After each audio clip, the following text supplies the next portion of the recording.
Welcome, everyone, to People on Dating. I'm your host, Will Morales. And for those of you who are tuning in for the first time, this podcast is about the ups and downs of dating, how to navigate through it. Today, my guest is Liv Arnold. She grew up in Melbourne, Australia, studied arts and commerce at the Deakin University. Did I get that right, Deakin?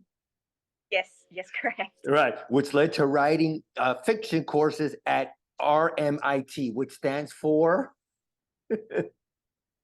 I don't even know. Okay, that's okay. But at least we got that part. Well, anyway, Liv, thank you so much for being on People on Dating. How are you? I'm good, thanks.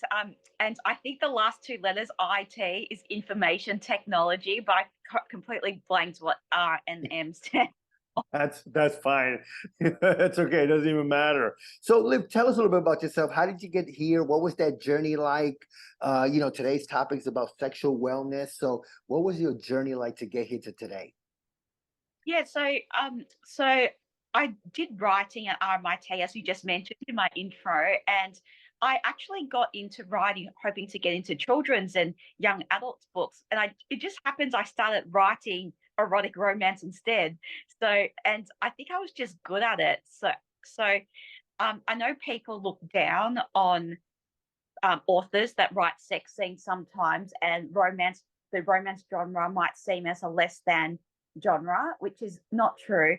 And part of the reason why I'm very supportive of sexual wellness is so many people laugh or jeer about anything to do with sexuality, and they make a lot of assumptions. And in a lot of romance books, consent has to be a big enthusiastic hell yes, otherwise it's a no.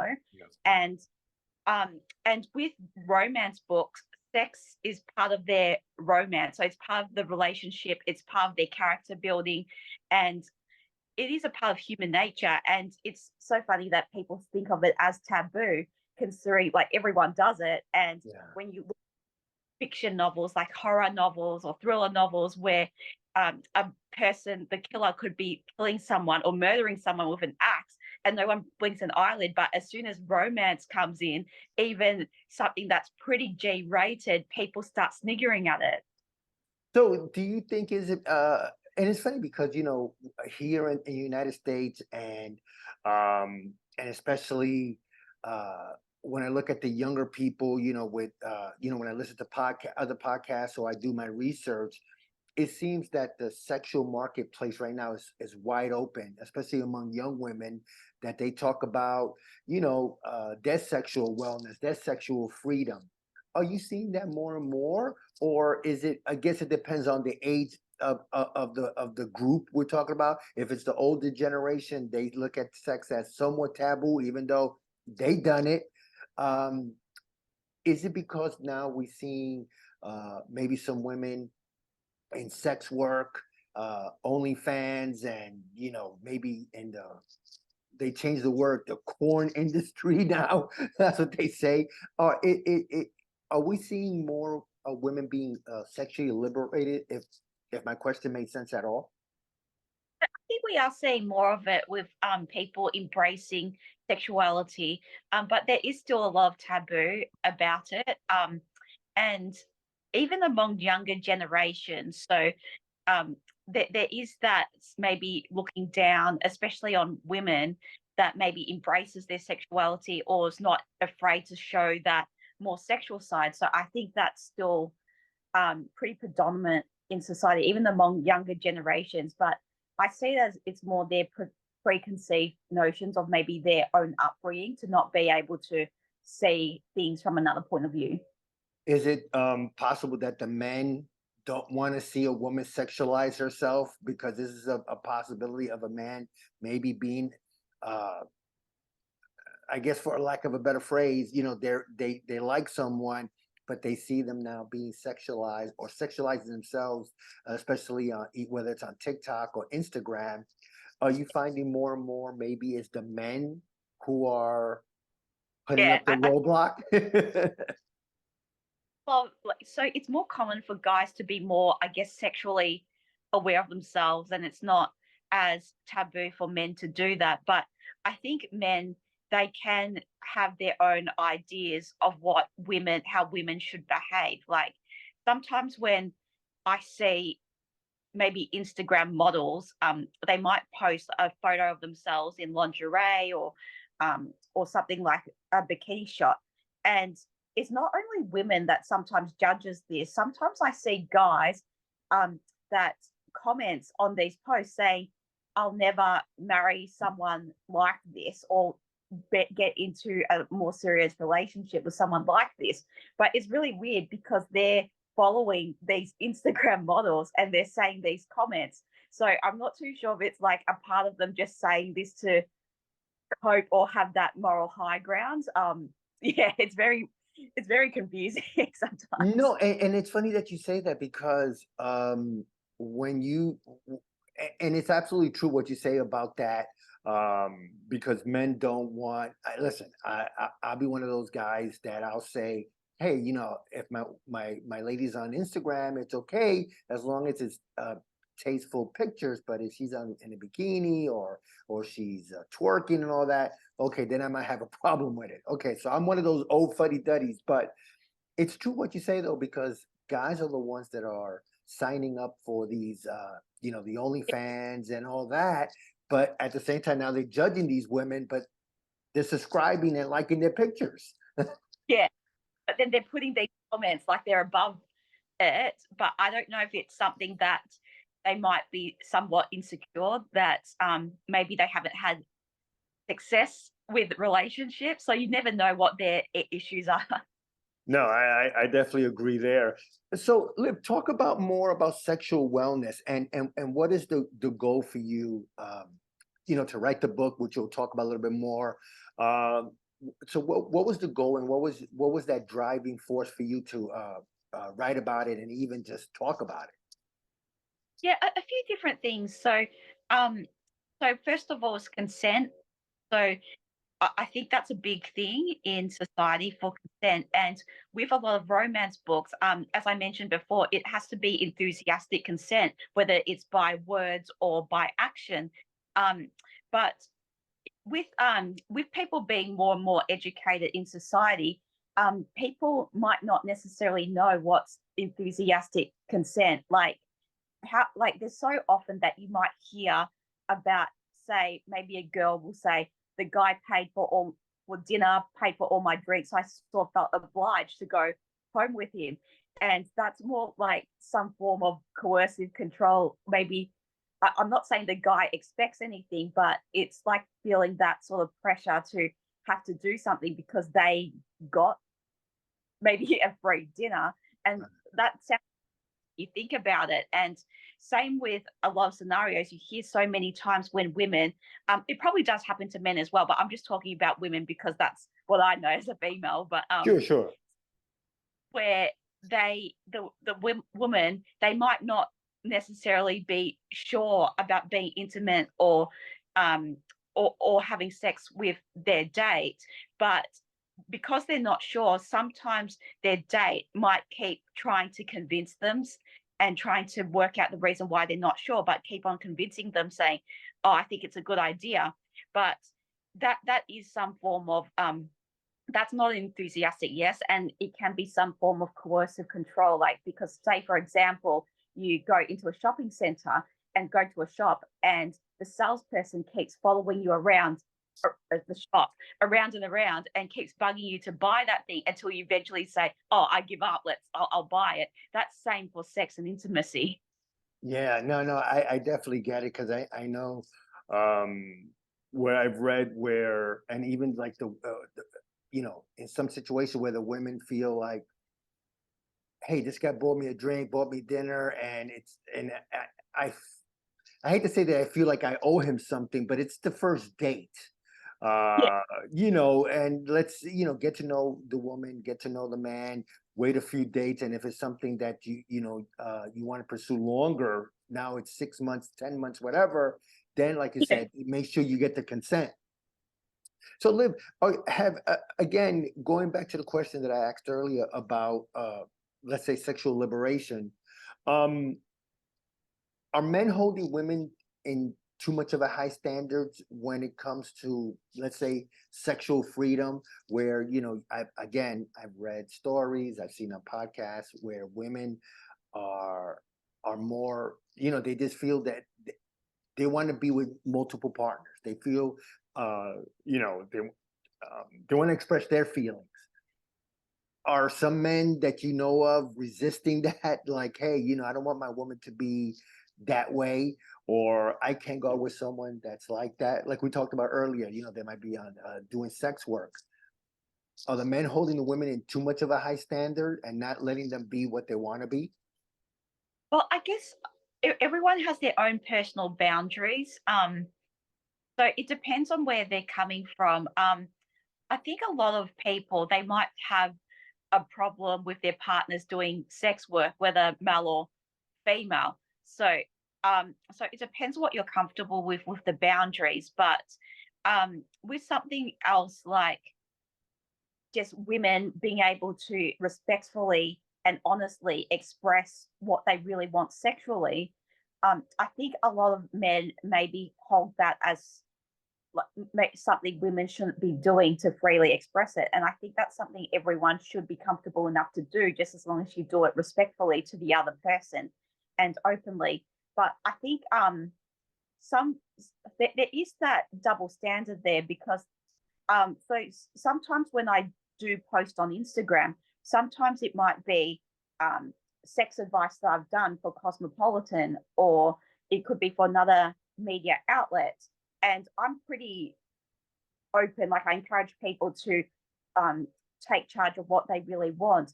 And so when I post that on Instagram, or when I post something else, maybe a picture of myself with in a swimsuit or something like that, Yeah. I do get I do get unfollowed from both men and women every time I do that. So more so women that I get unfollowed from. So from either side, either talking about the sex advice, like sharing an article I did, or posting something like in lingerie or a swimsuit, and I do get unfollowed from both sides. So there is that preconceived notions that maybe they think women shouldn't be doing something like that. But then those same people, I think it's a lot different for a man because I do get unfollowed from even women authors. But then when you look at their pages, they follow a lot of men models that's usually on the cover of romance novels, and they're posting so many shirtless pictures and stuff like that. So it is that double standard from either side. Yeah, so you got the guy with the six pack and he's buff and everything, but then you got a woman that's in a bikini trying out a bikini, or she's in a beach. All of a sudden, like whoa, whoa, whoa. So Yeah. now, so yeah, so I can understand the double standard. We're talking with Liv Arnold, and today's topic is a good one: sexual wellness. And we talk about sex work and all that, and how some men want their women obviously to be pure. They don't want to share their women with the world, especially if she's posting bikini pictures, especially at her apartment. I think if you're in the beach, okay, that might be okay, or in a swimming pool. Do you see this changing at all, Liv? Are more, is the sexual um feeling of a woman, they just want to express themselves more as they turn 21, 22? They're getting all this attention from men. Now the dating apps are so popular, especially Instagram. Yeah. um where are we going in the future? I know I put you on the spot on that one. Are progressing as time goes on, but I think some people, they might, since it is the thing to like act more progressive, I think they might sort of act like they don't mind it, but then behind like what they secretly think is like they might look down on it in some way. And yeah, I'm not. It is a lot different between men and women, I think, because I've heard some guys say, um, "I would lose completely all respect for a woman if they had sex with me on the first date. I won't see that as relationship material." But then when I hear guys say that, I'm thinking, "But you had sex on the first date." So, Right, um, right, right. Yeah, yeah, yeah, yeah. so That's a good one. Yeah. yeah, so it's kind of strange that some people will be like, "It's okay for me, but not." for others. And same with what I was saying about, so sometimes our curiosity for women that like female authors or female book bloggers that's maybe unfollowed me for something more provocative that I posted.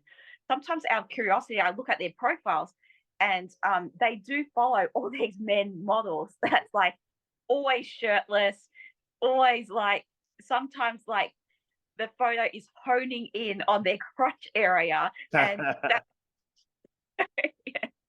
Yeah, that is kind of wild that some women will do that. I guess it's okay for one person, but not okay for the other. And I like what you said earlier, um, where if a woman's having sex on the first date with the guy, well, I mean, if he's got the high moral, then don't have sex with her. Oh no, I don't do that on the first date. Of course, no guy's gonna turn it down, but then you can't throw the double standard like, well, she gave it up on the first date. Well, maybe she really liked you, and maybe she hasn't done it before. I think as men, we do assume that once you've done it with us, you've done it with a bunch of other guys. So unfortunately, that's how our brain works.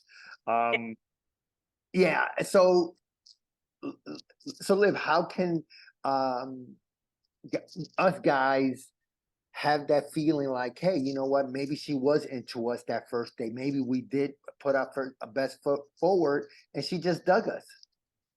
yeah. So I guess don't assume. Um, so I guess think about it from your personal experiences. Is this something you do all the time, or are you just assuming someone else does it? So like Yeah. people won't like people that guy or the female that's assuming things, they won't like it if people like make a flash judgment. This is what you do all the time. Like so yeah, so they just need to think about things more logically, I guess. No, no. Again, I agree because, like I said, as a man, if that happens, and all of a sudden I'm thinking, oh boy, she's like that with everybody, and that's not right because you don't know. You're not asking about her past and things like that. And getting into that type of question, segue into that question, Liv, have you noticed that now we got men asking for a woman's body count? Um, to me, as a guy, and growing up in the 80s and 90s, I, I, I mean, if that crossed our mind, maybe for like a half a second, I'm just happy I'm with her now. Are we seeing more and more guys just focusing too much of a woman on a woman's body count? If I don't know if you heard that term before, that's big here in the United States now. Yeah. Yeah.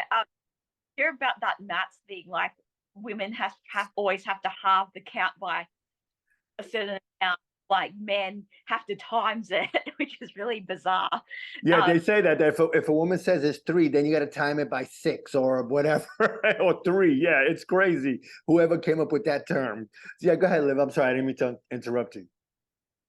I don't know why, like the count matters so much because if I'm on a date with a guy, I try to think about the present. So it might cross my mind, but I think about it like that's sort of in the past. And no matter what number they tell you, it's never going to like satisfy you. So, like, say if they say a low number, like maybe one or two, then deep down you might be thinking, oh, so they must have this really big connection with these one or two people. But then if you say something like a high number, like double digits, triple digits, then you'll be thinking, oh, this person is very promiscuous. So I don't think like asking that, like there's never really a good answer that you I was might gonna want say to that give. no matter what, it's too high for you regardless. I remember this comedian named Chris Rock. He said, this is maybe like 10, 12 years ago. And he said, why do you want to know? Be happy that you're with her now because no matter what number she gives you, it's still too high for you anyway. And even if she says two, here he goes, Liv, two. Wow, I guess that's how you were raised, So it's just like to me, and I believe in part of the red pill community, but that one I don't. Guys, you're with her now. You're gonna drive yourself crazy if you're thinking that, oh my God, maybe she would with other guys before me. Yes, she will, especially if she's in her late 20s, early 30s, 40s. you know, she's gonna have sexual partners. It's, I mean, unless she's gonna be a virgin until she's 40. So, Liv, talk more about your book. Like, again, what was the inspiration of it? You know, you got the stories, erotica. What was that driving force when you started thinking about some of these stories? Especially, obviously, uh, you know, you want to make sure there's obviously the consent. That's always the biggest thing. Yeah. Yeah. So first of all, I just want the romance books to be fun, but also have other issues about it because I've always had anxiety since I was young. So since I was young, I used to be awake until all hours of the night worrying about things that would never happen, and that this would happen until my alarm.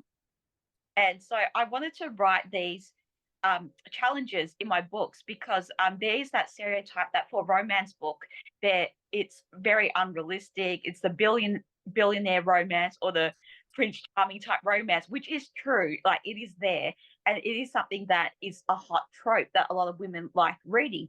But like you can have that, but I also wanted to write relatable characters, whether they're the charming CEO or just an ordinary person. That so with one of my books, Stepping Stone, the main character, he has PTSD from fighting the war in Afghanistan, and I got inspiration because I knew someone that was in Afghanistan being a frontline soldier, and he said everyone that came back home after serving, they had come back with some form of PTSD, and he told me a lot of signs to look out for, like maybe being startled by a loud noise or being very anal about safety and security because they just want to make sure that everything, nothing will go wrong.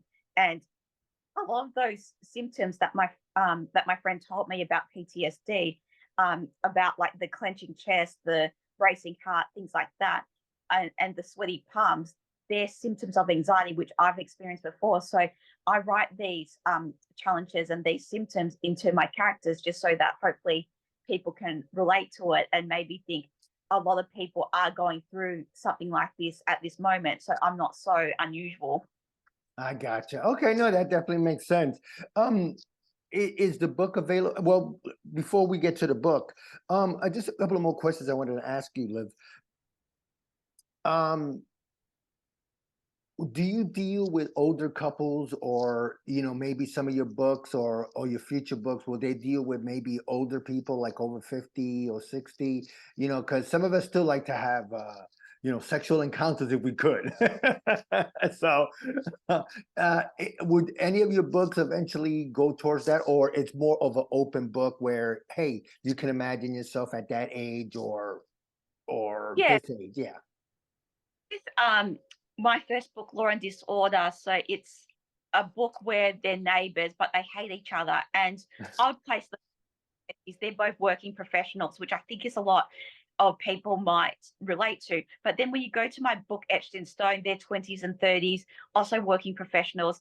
Then Stepping Stone for that book. So they're both parents. And I think that's another demographic to Mm. read something that they're parents and they're exploring their sexual side and they're exploring BDSM together. And I think that's a big demographic of people with a family and still trying to think of things to keep this fresh.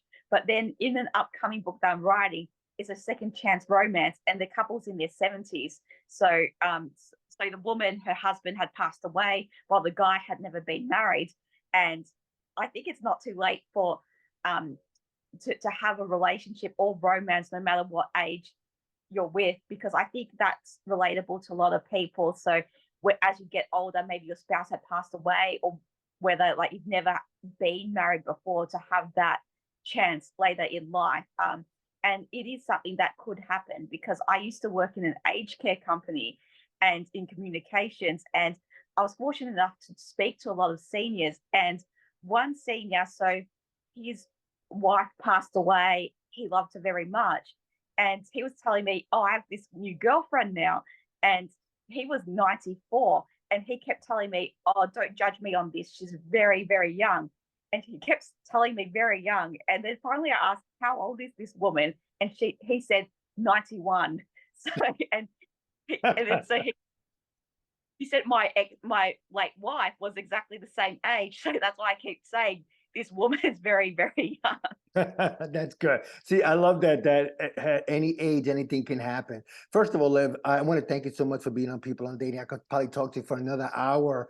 Um, so where can again tell us the titles of the books that you have and your upcoming book. Do you have a new title for that one yet? Yeah, so my books Law and Disorder, Etched in Stone, Stepping Stone. So they're all available on all major online retailers like Amazon, Kobo, Barnes and Noble, all that good stuff. But my so Etched in Stone and Stepping Stone, they're part of the same Invested in You series. So each of them is based so it's based on a team that's all female. So each book is a standalone, but it's based on a different female team member that works in that same team as Yeah. they have their navigate their own romance and relationship. So the third book, I'm leaning towards the title "No Stone Unturned," so that it has that Yeah, stone name yeah. in it. Yeah. No, that's good. That's a good one. Anything else you want to talk about? Anything else you want to promote? So yeah, so I write romance books. Later on I'm going to dabble in older romance, like I just mentioned, and also young adult romance. Plus I also do publicity. So I have my own publicity company, so Public Status PR, and I do a lot of PR work for authors, just to try to get their brand name out there. And also I do PR for a lot of small companies. So Okay. um I really love finding that human interest story of why they wrote something or why they started a company or a product, and finding that human interest element to create that narrative that people might relate to when reading it online or hearing about it in a podcast. Yeah, no, that's definitely inspirational. And if somebody want to get in contact with you, what's the best way? Love hearing from people. So people can contact me through my website, so livarnold.com, or they can find me on Facebook. So it's Liv Arnold Author, or Instagram or Twitter. It's X now, but I find it weird calling it X, but it's LIV_AU, my username. Yeah, I agree with you. I still call it Twitter. I can't call it X. That doesn't make sense to me, but it is what it is. But first of all, Liv, thank you so much again for being on People on Dating. I really, really appreciate it. Thank you so much for having me, Will. It was great Yeah, fun. yeah, thank you. Bye bye.